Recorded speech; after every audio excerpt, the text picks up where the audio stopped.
पड़ल बानी जब से प्यार में, अरे लुट गईनी बर्बाद हो गईनी रानी हो तहरा प्यार में।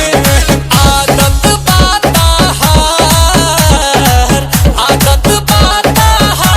खाए के खाना 5 स्टार में। बढ़ गइल बा खर्चा हमार 100 से सीधे 1000 में। अरे लुट गईनी बर्बाद हो गईनी रानी हो तहरा प्यार में।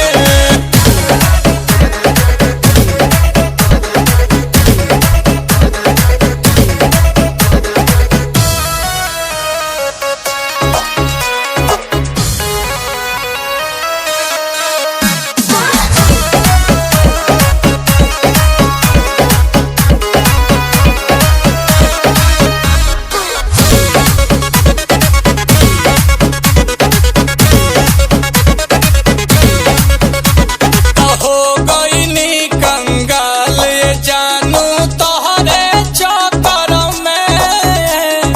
केहू नहीं रहे पहिले हमारा टक्कर में।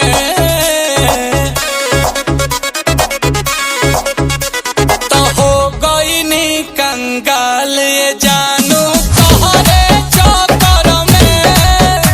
तरहे नहीं केहू जानू हमारा टक्कर में।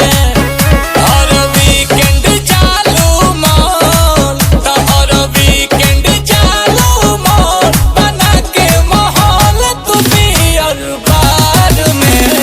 जब से दुपट्टा के हवा खइनी घाटा लागल व्यापार में। कि लुट गईनी बर्बाद हो गईनी रानी हो तहरा प्यार में।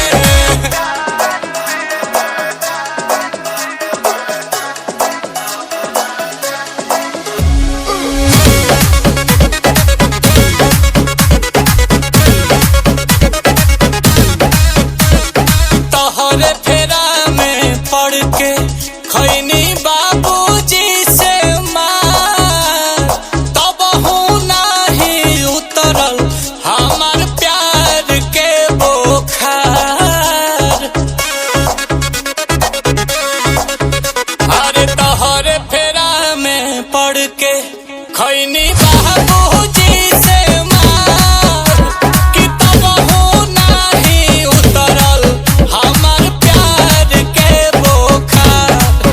पानी भइल बसर से पार, पानी भइल बसर से पार। कि काहे फंस गईनी बेकार में। अरे चढ़तावे बोतल जाके देखो SBR के।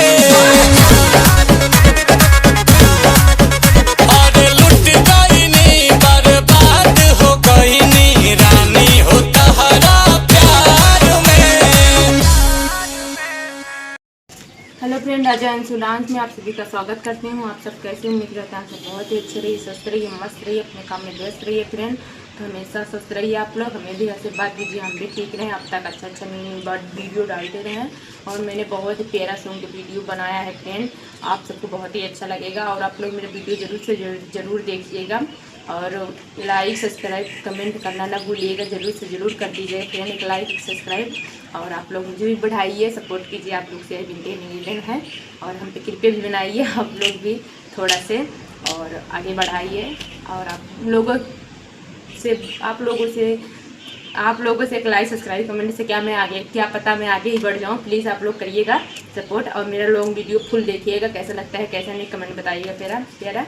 और अच्छा अपना प्यार दुलार बहुत ज़्यादा बनाइए फ्रेंड, आशीर्वाद दीजिए, हम भी ठीक रहें और अच्छा वीडियो आप सबके पास अच्छा न्यू वीडियो पहुंचाते रहे। अब देखिए मेरा वीडियो और आप सब अपना ख्याल रखिए। फिर मिलते हैं किसी नेक्स्ट वीडियो में, तब तक के लिए मेरी वीडियो में बने रहिए। आप लोग अपना ख्याल रखिए, अपने परिवार का भी। जय Shri Ram, Radhe Radhe, bye bye friend.